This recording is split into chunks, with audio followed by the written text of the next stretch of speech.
Hello and welcome to the Cardiac Cats YouTube channel. I'm your host, Jacob Shorba, and just got a quick video we're going to put out just talking about the trade deadline and the lack of moves from Jacksonville. A little bit surprising here. I think a lot of people expected something to be in the works. You go through all the trades here, you know, there's nothing from Jacksonville. And I'm not sure if there would have been any moves I would have been in on necessarily. I don't think you're buying if you're the Jaguars, unless it's a player you feel like you're going to have for a long time in the future. But obviously, if you're this current regime, you're probably not going to be here in the future. But you get the point scrolling through here. Nothing happening with the Jaguars today, and decided to ultimately stay pat. And they had some guys that I think they could have moved on from, whether or not they should have. You look at Travis Etienne for one, has not played for the team recently. Was pretty much outsnapped and replaced essentially as the lead back. Obviously, he's dealt with injuries, but he's just clearly not a part of their plans, or at least not a big part of their plans.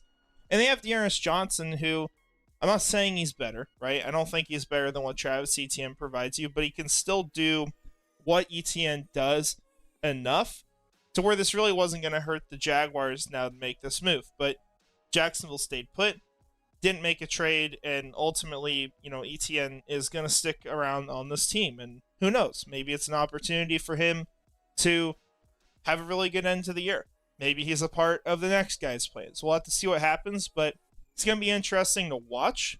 Now, other guys they could have considered, there's certain names we're not going to throw on, like Evan Ingram. Technically, he's tradable, right? But you don't really want to do that, even with Brendan Strange behind him. He's one of your best players. It would just hurt your team tremendously to move on from him, and he should be a part of the plans in the future. And then you look at the offensive line. Brandon Scherf, he's been good for this team this year. He's been pretty good since he got here. Not necessarily to the level of what you paid him, perhaps, but ultimately, Scherf's a good player. And the way his contract was structured, you paid out the vast majority of it in signing bonus to restructure him. It wasn't going to cost much at the deadline, and so a lot of teams would have been interested. Might have got a third, might have got a fourth round pick, but Jacksonville stays put. I think some of the consideration has to go to Ezra Cleveland being hurt right now. He should be back soon, but missed the last game. Cooper Hodges out for the year, so you're pretty weak at guard at this point. So, I get that. That makes sense. To me, even considering that, I would try to put together some sort of plan to where you could get a valuable draft pick out of him if he's going to go for a valuable draft pick. And for me, that would be fourth round or higher, which maybe the market wasn't there. And if it wasn't, you're risking too much, right? Now, on the defensive side of the ball, don't think there's a whole lot of guys you're talking about on the defensive line as far as moving. Don't think there's any legitimate candidates. Devon Hamilton, perhaps, but I don't know what the value would be in a team looking at him. The linebacker core, I know there's a little bit of conversation around Devin Lloyd. People were throwing that one out there. I still think he's a big part of the future of this team. He was a high draft pick. He's playing well this year. It's not really the kind of guy you want to move on from, right? You want him to be a core piece of this roster going forward. Then you get to cornerback. Ronald Darby's kind of... Ronald Darby's kind of the only guy here, right? Because everyone else, it's not really going to make a whole lot of sense. Darby, unfortunately, hasn't played that well this year, so maybe he wouldn't have been worth enough. Maybe they wouldn't feel comfortable enough, but to me, you drafted DeAndre Prince, you've got Jarion Jones in the nickel, you got Monteric Brown as your ideal backup. It could have been considered. I just don't think they would have got the offers. And then, final thing I'll just note here. Obviously, with Christian Kirk, you couldn't move him today. You couldn't move him because ultimately he got hurt. I do think he would have been. It seemed like that was what the Steelers were gonna originally do. Excuse all my coughing. Been working with a lot of dust today. But Christian Kirk probably would have gone for a fourth or maybe even a third round pick. Probably a fourth today to the Pittsburgh Steelers. But he was ultimately hurt, so nothing could be done there. So, what are my thoughts on this?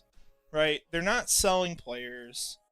They're not buying. I don't think they'd be allowed to buy at this point, given they're 2-7 and about to be out the door. But I think this approach ultimately is the approach you get from a group of people that want to save their ass, right?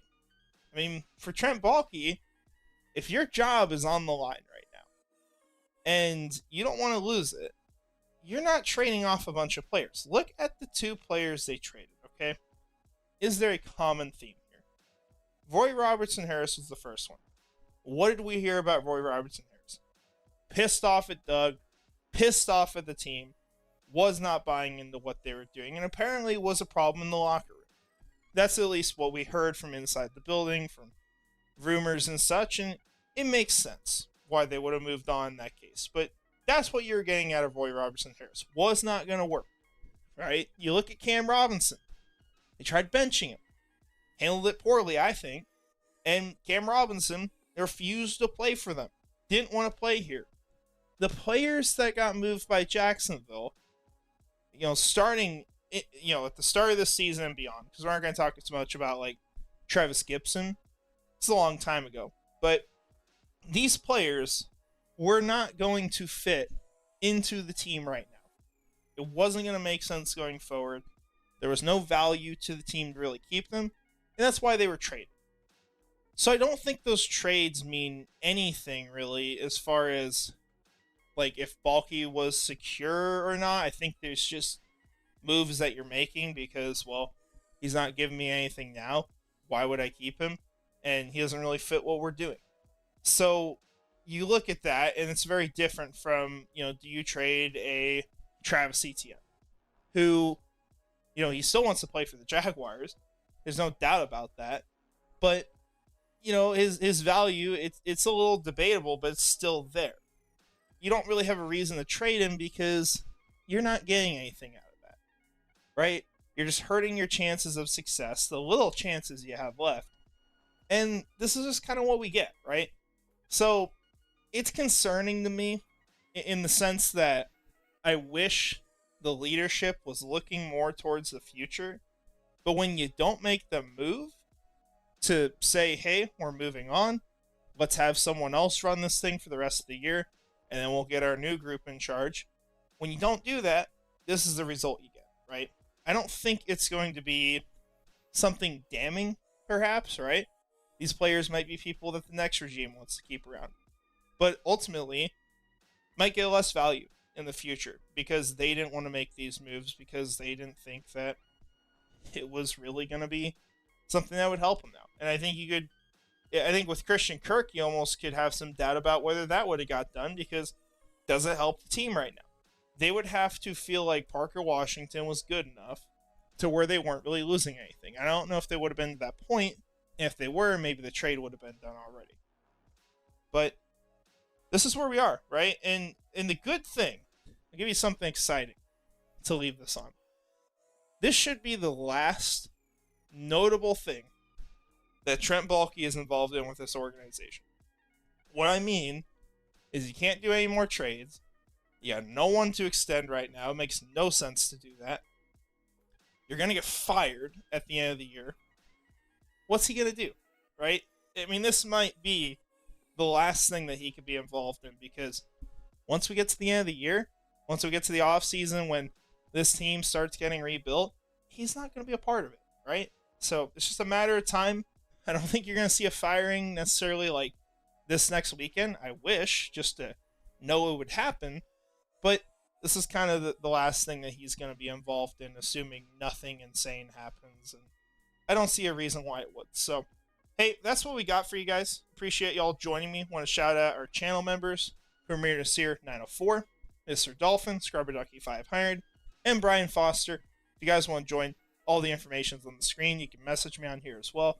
I'll help out with any questions. But that's all I've got. Hope you all have a great rest of your day. And finally, go Jags.